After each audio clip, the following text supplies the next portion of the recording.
എല്ലാവർക്കും പുതിയൊരു വീഡിയോയിലേക്ക് സ്വാഗതം. ഇന്നത്തെ നമ്മുടെ റെസിപ്പി ബ്രേക്ക്ഫാസ്റ്റായും ഡിന്നറായും അതുപോലെ ഗസ്റ്റെല്ലാം വരുമ്പോൾ ഉണ്ടാക്കാനും കൂടെ പറ്റിയ നല്ലൊരു ഊത്തപ്പത്തിൻ്റെ റെസിപ്പിയാണ്. ഊത്തപ്പം എന്ന് പറയുമ്പോൾ ഇത് ഇഡ്ഡലി ദോശ ബാറ്റർ വെച്ചിട്ട് ഉണ്ടാക്കുന്ന ഊത്തപ്പമല്ല, നേരിയരി വെച്ചിട്ടാണ് ഈ ഒരു ഊത്തപ്പം ഉണ്ടാക്കുന്നത്. നേരിയരി എന്ന് പറയുമ്പോൾ നെയ്ച്ചോറ് ബിരിയാണിയെല്ലാം വെക്കാനായിട്ട് എടുക്കുന്ന ആ ഒരു കുഞ്ഞരിയില്ല, ജീരകശാല റൈസ്, അത് വെച്ചിട്ടാണ് ഈ ഒരു ഊത്തപ്പം ഉണ്ടാക്കുന്നത്. അതുകൊണ്ട് തന്നെ ഭയങ്കര ടേസ്റ്റാണ്. പിന്നെ നമ്മൾ കണ്ണൂക്കാരൊക്കെ ഗസ്റ്റെല്ലാം വരുമ്പോൾ അധികവും ഉണ്ടാക്കുന്ന നല്ലൊരു റെസിപ്പി കൂടിയാണ്. നല്ല chicken korma, mutton korma, beef korma, അതുപോലെ ഗ്രീൻ പീസ് കറിയെല്ലാം ഉണ്ടെങ്കിൽ അടിപൊളി ടേസ്റ്റ് ആയിരിക്കും. അപ്പോൾ നമുക്ക് വേഗം തന്നെ നോക്കാം എങ്ങനെയാണ് ഇത് ഉണ്ടാക്കുന്നതെന്ന്. ഒരു ഊത്തപ്പം റെഡിയാക്കാൻ വേണ്ടിയിട്ട് 2 കപ്പ് ജീരകശാല റൈസ് നന്നായിട്ട് കഴുകിയതിന് ശേഷം 4 മണിക്കൂറോളം വെള്ളത്തിൽ കുതിർത്തി വെള്ളമൊക്കെ നല്ലതുപോലെ ഊറ്റിക്കളഞ്ഞെടുത്തതാണിത്.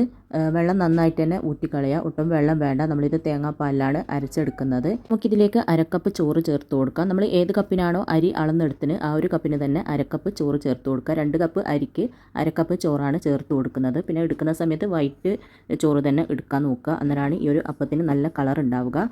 അപ്പോൾ ഞാൻ 250 ml കപ്പിന് 2 കപ്പ് അരിയാണ് എടുത്തിന്. അപ്പോൾ 1/2 കപ്പ് ചോറാണ് ചേർത്ത് കൊടുക്കുന്നത്. ഇനി ഇതിലേക്ക് 1 ടീസ്പൂൺ പഞ്ചസാരയും ആവശ്യത്തിനുള്ള ഉപ്പും 1/2 ടീസ്പൂൺ ഈസ്റ്റും കൂടെ ചേർത്തിട്ട് ഇതെല്ലാം കൂടി നന്നായിട്ടൊന്ന് മിക്സ് ആക്കി കൊടുക്കാം. ഞാനിതിൽ 10 ഈസ്റ്റാണ് ഇട്ട് കൊടുക്കുന്നത്, അതുകൊണ്ട് അരിയിലേക്ക് നേരിട്ടിട്ടങ്ങ് ഇട്ട് കൊടുക്കുകയാണ് ചെയ്തതിന്. നിങ്ങളിപ്പോൾ ഡ്രൈ ഈസ്റ്റാണ് എടുക്കുന്നതെങ്കിൽ ചെറു ചൂടുള്ള വെള്ളത്തിൽ കുറച്ച് വെള്ളം എടുത്തിട്ട് അതിൽ ഈസ്റ്റ് ഇട്ടിട്ട് ഒന്ന് മിക്സ് ആക്കിയിട്ട് ഒരു 5-6 മിനിറ്റോളം വെക്കുക. അതിനുശേഷം അരക്കുമ്പോൾ അതിലേക്ക് ഒഴിച്ച് കൊടുത്താൽ മതി. അങ്ങനെ എല്ലാം കൂടി നന്നായിട്ടൊന്ന് മിക്സ് ആക്കിയിട്ടുണ്ട്. ഇനി നമുക്കിതൊരു മിക്സിൻ്റെ ജാറിലേക്ക് ഇട്ട് കൊടുക്കാം. ഞാൻ ഈ അരി മുഴുവനായിട്ട് ഇട്ട് കൊടുക്കുന്നുണ്ട്. മുഴുവനായിട്ട് ഇട്ട് അരക്കാൻ പറ്റുമെങ്കിൽ അങ്ങനെ അരച്ചെടുക്കുക, അല്ലെങ്കിൽ 1-2 തവണ ഇട്ടിട്ട് അരച്ചെടുക്കുക. അത് നിങ്ങളുടെ മിക്സിൻ്റെ വലുപ്പത്തിനനുസരിച്ചിട്ട് നോക്കിയിട്ട് ചെയ്താൽ മതി. അപ്പോൾ അരി മുഴുവനായിട്ട് ഇട്ട് കൊടുത്തിട്ടുണ്ട്. ഇനി ഇതിലേക്ക് ഞാൻ 1 കപ്പ് തേങ്ങാപ്പാലാണ് ഒഴിച്ച് കൊടുക്കുന്നത്. 1 കപ്പ് തേങ്ങാപ്പാൽ ഒഴിച്ചിട്ട് ഇതാ ഈ ഒരു രീതിയിലാണ് ഉള്ളത്. മുങ്ങിക്കിടക്കുന്നതിൽ കുറച്ച് കുറവായിട്ട് ആദ്യം ഇത്ര ഒഴിച്ചാൽ മതി. എന്നിട്ട് നല്ല പേസ്റ്റ് പോലെ അരച്ചെടുക്കുക. പിന്നീട് വേണമെങ്കിൽ നോക്കിയിട്ട് നമുക്ക് തേങ്ങാപ്പാൽ വീണ്ടും ചേർത്ത് കൊടുക്കാം.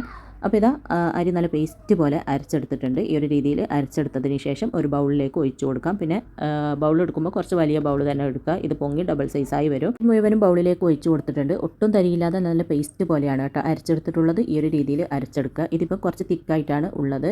ഇനി നമുക്കിതിലേക്ക് കുറച്ചും കൂടെ തേങ്ങാപ്പാൽ ഒഴിച്ചു കൊടുക്കുക. അപ്പോൾ 1/2 കപ്പ് തേങ്ങാപ്പാലും കൂടെ ഞാൻ മിക്സിൻ്റെ ജാറിലേക്ക് ഒഴിച്ചിട്ട് അത് നന്നായിട്ട് മിക്സ് ആക്കിയതിന് ശേഷം അത് ഇതിലേക്ക് ഒഴിച്ചിട്ട് നല്ലതുപോലെ മിക്സ് ചെയ്ത് കൊടുക്കുന്നുണ്ട്. അപ്പോൾ ഞാനിതിലേക്ക് 1/2 കപ്പ് തേങ്ങാപ്പാലാണ് കേട്ടോ ഒഴിച്ചു കൊടുക്കുന്നത്.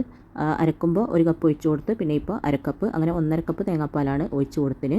എന്നിട്ട് നന്നായിട്ട് മിക്സ് ആക്കി കൊടുക്കുക. ഒരുപാട് കട്ടിയിലുള്ള ബാറ്ററും അല്ല നമുക്ക് വേണ്ടത്, ഒരുപാട് ലൂസായിട്ടുള്ള ബാറ്ററും അല്ല നമുക്ക് വേണ്ടത്. അതിൻ്റെ ഇടയിലുള്ള ആ ഒരു കൺസിസ്റ്റൻസി ഇല്ല, ആ ഒരു രീതിയിലാണ് നമുക്ക് വേണ്ടത്. ഇതിൽ കാണുമ്പോൾ നിങ്ങൾക്ക് മനസ്സിലാകുന്നുണ്ടാവും ഇഡ്ഡലി ദോശ ബാറ്ററിൻ്റെ ആ ഒരു കട്ടി വേണ്ട. ഇതിലും കുറച്ച് ലൂസായിട്ട് റെഡിയാക്കി എടുക്കുക. അരക്കുന്ന സമയത്ത് മുങ്ങിക്കിടക്കുന്നതിലും കുറച്ച് കുറവായിട്ട് ഒഴിച്ചിട്ട് നല്ല കട്ടിയിൽ അരച്ചെടുത്താൽ മതി. പിന്നീട് നോക്കിയിട്ട് വേണമെങ്കിൽ വീണ്ടും ഒഴിച്ചു കൊടുത്താൽ മതി. അപ്പോൾ ഇതാ നന്നായിട്ട് മിക്സ് ആക്കി കൊടുത്തിട്ടുണ്ട്. ഇതാണ് നമ്മുടെ ബാറ്ററിൻ്റെ ആ ഒരു കൺസിസ്റ്റൻസി.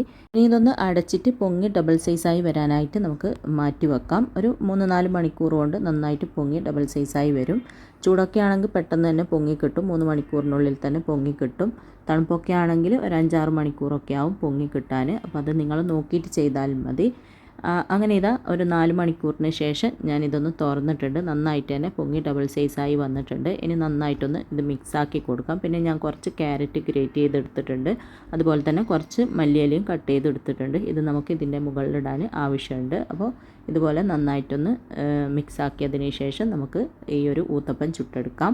വേണ്ടിയിട്ട് ഞാനിതാ ഇതുപോലെ ഒരു ദോശക്കല്ല് ചൂടായതിന് ശേഷം അതിലേക്ക് കുറച്ച് ഓയിൽ ഇതുപോലെ ഒന്ന് സ്പ്രെഡാക്കി കൊടുക്കുന്നുണ്ട്. അതിനുശേഷം നമുക്കിതിലേക്ക് നമ്മൾ റെഡിയാക്കിയ മാവിൽ നിന്നും കുറച്ചായിട്ട് മാവ് എടുത്തിട്ട് ഇതുപോലെ ഓട്ടിലേക്ക് ഒഴിച്ചു കൊടുക്കുക. നന്നായിട്ട് ചൂടായ ഓട്ടിലേക്ക് ഒഴിച്ചു കൊടുക്കുക. ഒഴിച്ചു കൊടുത്തിട്ട് ചെറുതായിട്ട് കയ്യിൽ വെച്ചിട്ട് ഒന്നിങ്ങനെ ചുറ്റിച്ചു കൊടുക്കുക. ഒരുപാടൊന്നും വേണ്ട, ചെറുതായിട്ട് മുകൾ ഭാഗം ഇതുപോലെ ആക്കിയിട്ട് ലെവലായതിനു ശേഷം ഉടനെ തന്നെ നമുക്ക് ഇതിൻ്റെ മുകളിലായിട്ട് മല്ലിയിലയും ക്യാരറ്റും ഗ്രേറ്റ് ചെയ്തത് ഇട്ട് കൊടുക്കാം. ഉടനെ തന്നെ ഇട്ട് കൊടുക്കുക കേട്ടോ. മുകൾ ഭാഗം ഡ്രൈ ആകുന്നതിന് മുമ്പായിട്ട് തന്നെ ഇട്ട് കൊടുത്തിട്ട് നമുക്കിത് അടച്ച് വെക്കണം.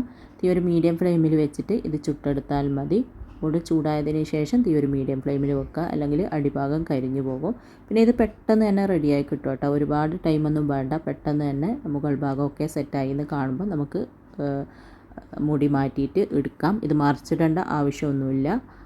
നല്ല അടിപൊളി ഊത്തപ്പമാണ്. ഭാഗമൊക്കെ സെറ്റായി എന്ന് കാണുമ്പോൾ ഞാൻ മൂടി മാറ്റിയിട്ട് ഇത് എടുത്തിട്ട് ചൂടുപാത്രത്തിലേക്ക് ഇട്ട് കൊടുക്കുന്നുണ്ട്. അങ്ങനെ ബാക്കിയുള്ളത് മുഴുവനും നമുക്കിതുപോലെ ചുട്ടെടുക്കാം.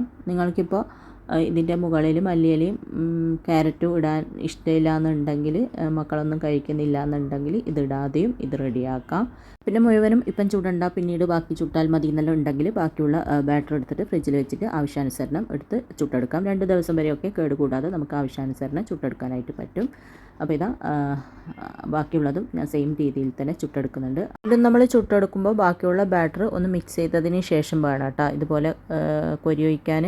അപ്പോൾ ഓരോ പ്രാവശ്യം നമ്മൾ കോരി ഒഴിക്കുമ്പോഴും ഒന്ന് മിക്സ് ആക്കിയതിന് ശേഷം കോരി ഒഴിച്ചിട്ട് ചുട്ടെടുക്കുക.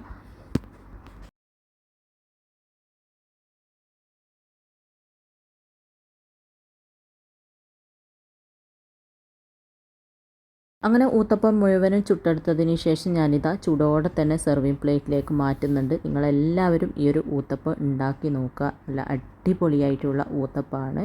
ഗസ്റ്റെല്ലാം വരുമ്പോൾ ഉണ്ടാക്കാനും കൂടെ പറ്റിയ നല്ലൊരു ഊത്തപ്പത്തിൻ്റെ റെസിപ്പിയാണ്.